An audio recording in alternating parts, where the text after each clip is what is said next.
Cool. Thanks, guys. So this is I guess this will be the last class of the year, and I wanted to finish it off with another of the personal development series, where I get a chance to talk a little bit about, obviously, this one's going to be goal setting.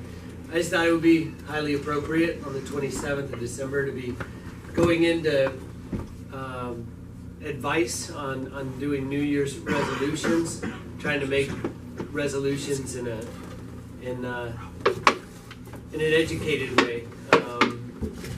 Over the course of my life, I heard a lot of different courses on resolutions and on setting goals, and I felt like they were really important to me and helped me with a lot of things when I was in school, in athletics, and in growing the business. Goals have been a major part of my life, in setting them and trying to achieve them. And so I just hope that things that I've learned from the past, I can just pass on this knowledge. And I want to kind of reiterate that a lot of times I think when we give these classes, these are things I've learned from mentors, and I'm just trying to pass along. These are not my original thoughts. These are things that that have been out there, and that people much better teachers than me have gone before and created these ideas and these concepts. So I hope that this will be helpful for you guys going into 2018. The first thing that I wanted to do is so I wanted to start with common New Year's resolutions. I thought that this would be helpful because people have probably all made them. Made good ones or bad ones, for better or for worse. We've all made resolutions, and we've either kept them or we have not kept them. Statistics show that the majority of people do not keep them. So I'm going to tap into what are those pitfalls? Why do people start out so gung-ho with so much resolve, and they're not able to to maintain necessarily what they set out to do? So first thing, just real quick, I want to go through common New Year's resolutions, and so I want to start with somebody that would like to I would say shout one out, but I would say common one. I don't follow it. Stop drinking or slow down your drinking. Okay. See, I thought about this. So popcorn. We're gonna see how this goes. It might be kind of fun because Siri often gets it wrong, but you're gonna talk into it, and that way we'll get it up on the board. So. Better health. Stop drinking. Better health and stop drinking. That's a nice loophole for saying the effort is wrong. Why don't you point to somebody and just say popcorn? Popcorn shot. Alright, well, alright. Can I give you a second to think about it? I would compose your thoughts before I'm gonna try this 3 more times and then we'll move on. But I do like this. This is working out awesome. Okay, better health, stop drinking. Do you have your thoughts together? No. Yeah. Ready? Everybody quiet. Yeah. Swearing less. Huh. Hell yeah. Less. Good one. It worked. What the fuck are you talking about? Oh, did I say popcorn? Yeah, well, yeah, popcorn and then whoever. I'll go popcorn Jordan. I'll go the easy one. Alright, eat more? Are you ready? Ready? Successful at that. Lose weight. Alright. Let's popcorn 2 more times. Siri listens to me. Yeah, good job. Popcorn Victor Diaz. Victor Matthew Diaz. Mateo. Do you need a second? No. Ooh. Quit smoking. Ooh. I like that'll ever happen. I don't plan on it. But it's a common one. It's a common one. Oh, popcorn. Austin. I'm ready. Gain weight. To work out more. It's close. Cool. Anybody else want to share a couple of nuggets? I said two more, but I Better like this. financial management. Oh, I feel you on that, man. Better financial management.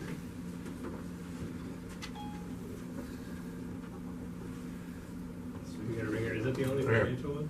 Nice. Better husband, father, and all around person. Very double Better husband, father, and all around person. To be better than my current self. Good one. It's important to have super big goals. That's So- what we're going to talk about. Better health, stop drinking, swearing less, lose weight, quit smoking, work out more, better financial management, better husband, father, all around person. That's a good one to stop on. But yeah, I mean, we could, if we wanted to, obviously we could create a list that's probably 30 deep easily within a few minutes. But I just kind of wanted to go into this. The point that I'm kind of trying to drive home with this is, in most cases, you're dealing with a situation where it's health and wealth. A lot of times these are things that people are trying to do. You know, they're like, okay, I'm going to make more money this year, and I'm going to get in shape, I'm going to quit smoking, and all these things. So health and wealth are kind of major overall goals, which are important. They're really important goals. It's not like people probably go into these thinking like, it's really not that relevant for me. I think most of the time, most of the goals that we set are extremely relevant to us and important to us. And so why, when something is that important, do they fall by the wayside so easily? Just to give quick statistics on that, how long can you stick with it? We got this data from an article put out by Forbes magazine or Forbes.com. Looking at this stuff, you type in goal setting, and actually Forbes.com comes up with about 100 plus articles on setting goals and things like that. So it's a topic that's interesting. You know, it's a topic that is relevant and interesting for almost everybody. So of course people have studied it, and this is what the statistics that we got. Within 1 week, 75% are still keeping their goals. So from polls, things they've done. So 25% within a week have already abandoned their resolution. 2 days later. Within 2 weeks, the stat is, it goes down to 71%. So that's 29% fail. Within 1 month, it drops down 36%. So that would be only 64% of people keeping their goals. So the point is, I guess, from 1 week to 1 month, you go from a quarter of the people abandoning within the first week, and within only a calendar month, you have over a third of the people that have already abandoned their goals. And then you get to 6 months, and it drops down to 46%. So at the 6 month mark is where you tip the tide, and more people are not keeping their original goals than those that are. And then the statistic goes that over time, if you were to kind of let this go beyond 6 months, how many end up making these real official changes permanently in their life? It's 8%. So 92% of the goals that get made it's not something that gets stuck with the long term. Staggering statistics, good to know going into it. The whole objective of this discussion is hopefully that we'll be, higher than these averages. Hopefully, we can do something like this. That over time we're keeping more of our goals instead of following that national trend to drop down and kind of give up on it. So I felt like the next thing that would be relevant to talk about it before we get into to goals and how to set effective goals is to touch on that topic. Why do people abandon? Why do we fail at keeping these goals? One of the best books I read in 2017, this was a social psychologist, Jonathan Haidt. He is a professor, University of Virginia. and he, as a social psychologist, studies the brain, studies the human mind and how it works. I've got a couple of clips. This first one is 2 minutes long. I wanted to go ahead and, it's better to probably just have it said by him. I queued up a couple of spots that I'm going to try to share with you guys with the happiness hypothesis. So here's the first 2 minutes. We're going to go to 224. Might be what I should do. Yet, even as I was telling my friends that I would do it, a part of me was dimly aware that I was not going to. Feelings of guilt, lust, or fear were often stronger than reasoning. On the other hand, I was quite good at lecturing friends in similar situations about what was right for them. The Roman poet Ovid captured my situation perfectly. In Metamorphoses, Medea is torn between her love for Jason and her duty to her father. She laments, "I am dragged along by a strange new force. Desire and reason are pulling in different directions. I see the right way and approve it, but follow the wrong." Modern theories about rational choice and information processing don't adequately explain weakness of the will. The older metaphors about controlling animals work beautifully. The image that I came up with for myself, as I marveled at my weakness, was that I was a rider on the back of an elephant. I'm holding the reins in my hands, and by pulling one way or the other, I can tell the elephant to turn, to stop, or to go. I can direct things, but only when the elephant doesn't have desires of his own. When the elephant really wants to do something, I'm no match for him. I have used this metaphor to guide my own thinking for 10 years, and when I began to write this book, I thought the image of a rider on an elephant would be useful in this first chapter, on the divided self. However, the metaphor has turned out to be useful in every chapter of the book. To understand the most important ideas in psychology, you need to understand how the mind is divided into parts that sometimes conflict. Okay. So, I like that. I like the way you reference that. That what was it? A Roman story, epic poem, whatever that came from. And then tied into his analogy, and that's the analogy I shared with Chad, and it's really good. He expounds on it in the book and talks about the elephant and the rider at length, but the basic point of the metaphor is that we are divided in our brains. There is kind of this one that wants instant gratification, this one that wants comfort right away, and there's this other one that's kind of more altruistic, that wants slow and steady progress and wants to improve and those types of things. So it's kind of this pool between the two. With the rider and the elephant, the reason why he uses that analogy is he says the elephant is our subconscious mind and the rider is our conscious mind. And basically, the rider always thinks he's in control, right? Like if you're riding an elephant and you got the reins, you're like, yeah, I got this. Like, this is my elephant, trained it well, I got this. But the point he's making is just like, no, like realize who's really in control. It's not the rider. The rider, our conscious mind, is not as in control as we think it is. It's our subconscious mind that's kind of like this behind the scenes, this background computer that's always going and influencing us more than we give it credit for.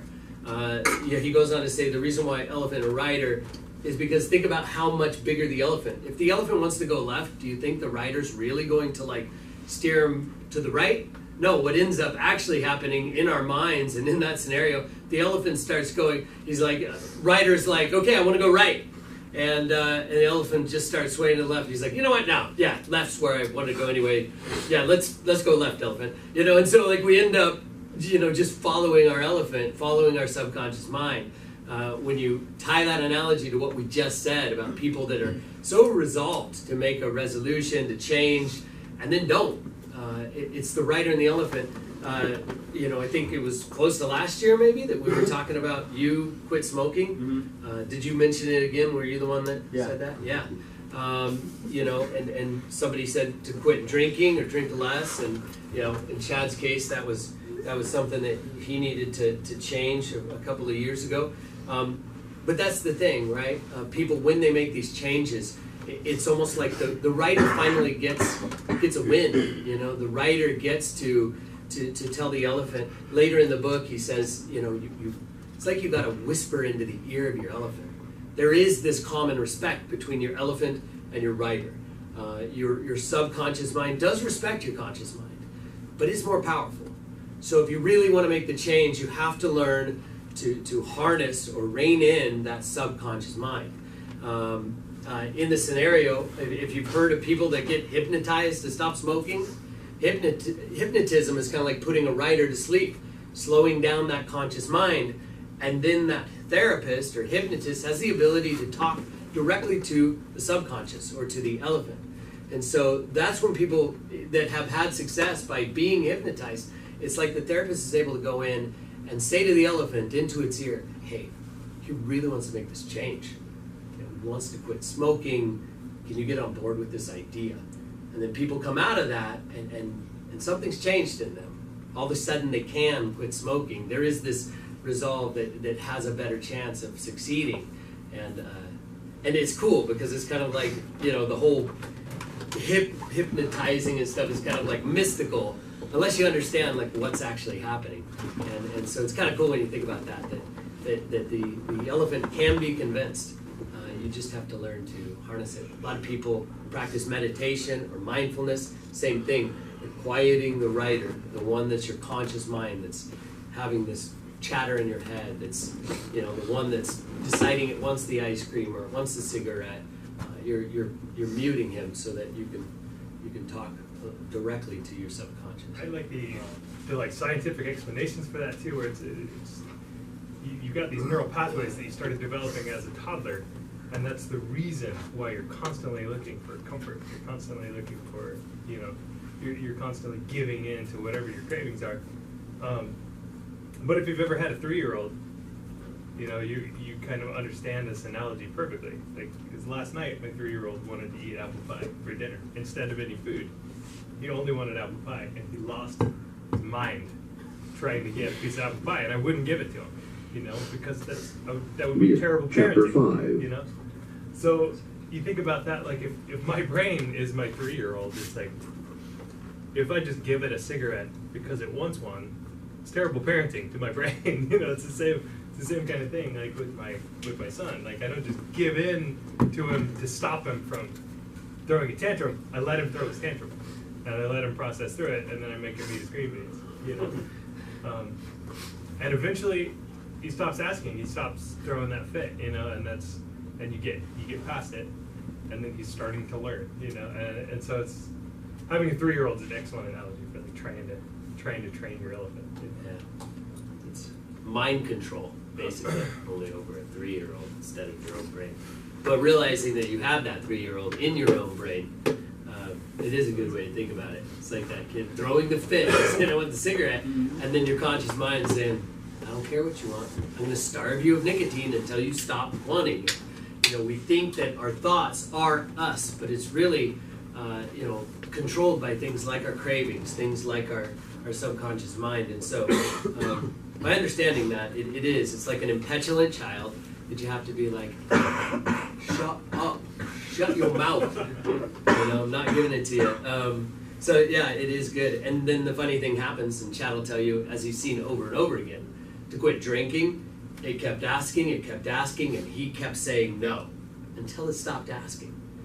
And it's like, well, all of a sudden, you know, people that have experienced recovery, they say it's like this, their brain gets clear for the first time in a long time. They talk about some kind of a silver lining or a silver cloud or something like that, where they're just like, oh man, they like that alcohol that was kind of hijacked their brain is no more, and they just have like, wow, I feel in control like never before. Learning how to quit drinking, he said, was the first step to learning, you know, how to give up sugar and lose weight, and how to quit smoking and stuff. It was like he trained himself on like, wow, I could reproduce this. I know the trick now. The trick is to starve your brain and tell it no like a 3-year-old child until it stops asking. And it always happens. It will stop asking. The cravings go away. For Chad, do you still get cravings when like, you have you smell the people smoking?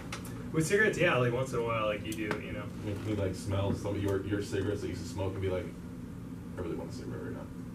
It's not so bad, you know. And I only smoked like a real smoker for a couple of years, like a pack a day. And before that, it was actually I started smoking hardcore when I quit drinking. But before that, it was like I was smoking a pack every couple of weeks or every month or so, you know, around other people when we were drinking and stuff. But then after I quit drinking, it was a pack a day for 2 years. So I was only like hardcore addicted to cigarettes for a couple of years. So it's not like it was like ingrained in me from the time I was 13, you know, type of deal. But I do like I do still get those cravings once in a while in the right situation. But most of the time, I don't like cigarette smoke around me. It just grosses me out now. I'm on the other side of it, you know. But Chad, How you been, brother? I couldn't tell if that was judgment or. So here's another little clip that I found in chapter 5 of the book where he makes a quick reference to goals. I thought was cool. Pleasure comes more from making progress toward goals than from achieving them. Shakespeare captured it perfectly. Things won are done. Joy's soul lies in the doing. The Adaptation Principle. If I gave you 10 seconds to name the very best and very worst things that could ever happen to you, you might well come up with these. Winning a $20 million lottery jackpot and becoming paralyzed from the neck down. Winning the lottery would bring freedom from so many cares and limitations. It would enable you to pursue your dreams, help others, and live in comfort. So, it ought to bring long-lasting happiness rather than one serving of dopamine. Losing the use of your body, on the other hand, would bring more limitations than life in prison. You'd have to give up on nearly all your goals and dreams, forget about sex, and depend on other people for help with eating and bathroom functions. Many people think they would rather be dead than paraplegic, but they are mistaken.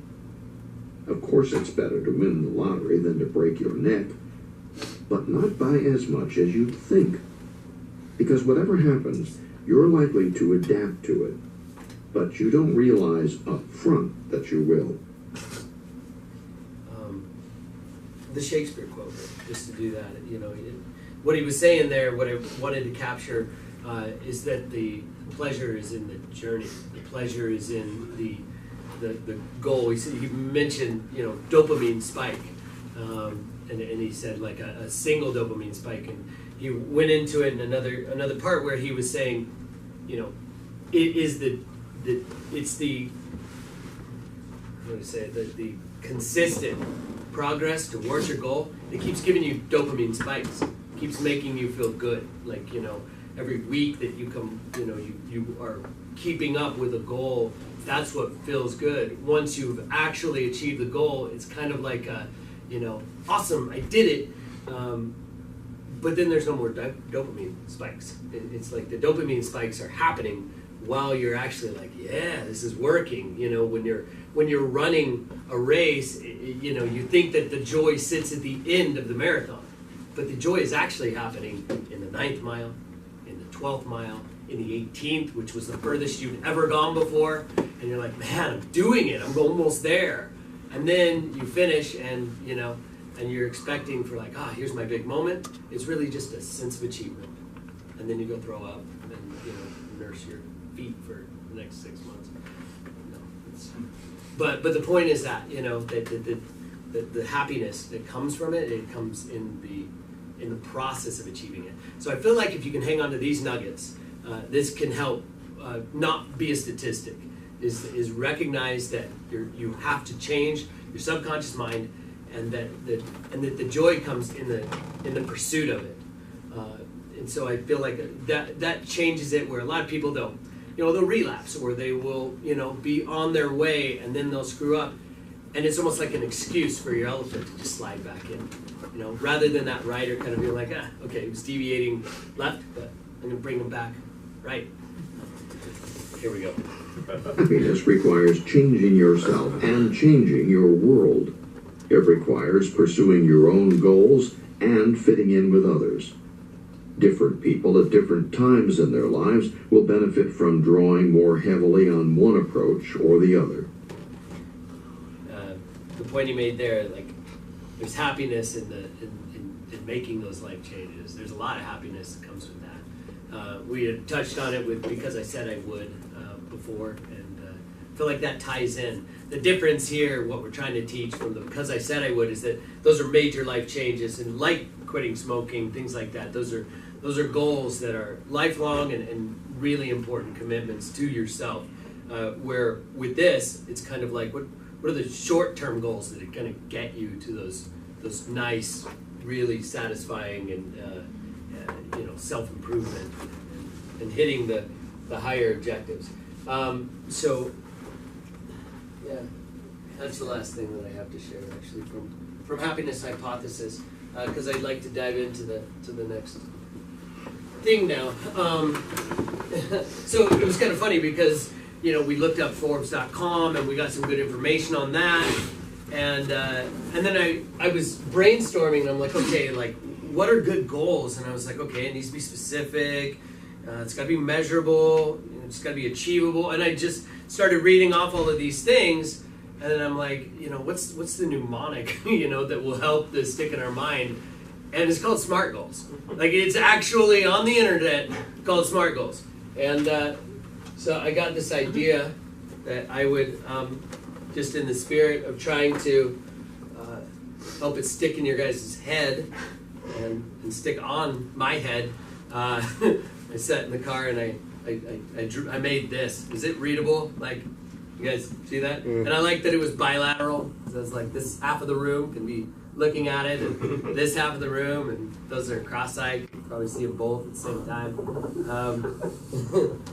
For those of you that are still recovering from Christmas. Yeah, so I like this a lot. It really sums it up.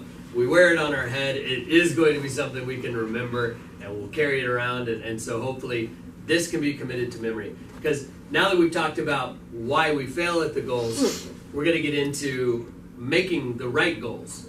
Because another piece of that is that people that haven't figured out how to set a good goal fail, and they think it's because they don't have the willpower, but it's really just that they went at it wrong. You got to start this process of figuring out, like, okay, if I know that people fail a lot, if I know that that I'm going to have discomfort, how can I give myself the best shot, so to speak? And that's with SMART goals.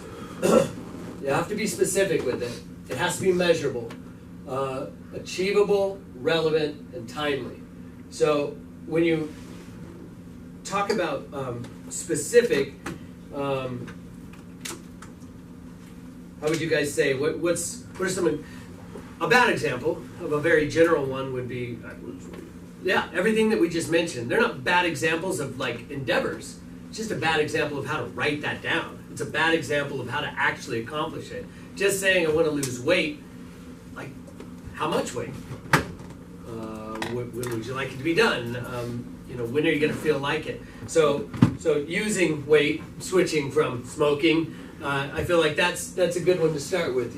Being specific with losing weight. What would be some of the specific things you could write down? Diet, exercise, different stuff like that. Goals.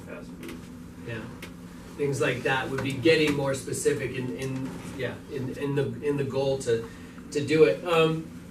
Measurable. That would be, weight's a good one because most people measure in either inches that they lose, sizes of their clothes, or the most common one obviously is just your pounds. And being able to watch it click down. Every week when you weigh in, Weight Watchers is one of the largest, and that's the whole foundation is look every week, hold yourself accountable to a group of people, and you're going to just watch it, tick away and melt off. But that's specific, measurable, achievable. Obviously, if you set a goal to lose 50 pounds within the next 2 months, that may not be realistic. If you look at how a body loses weight, can you lose 25 pounds a month? It may not be realistic.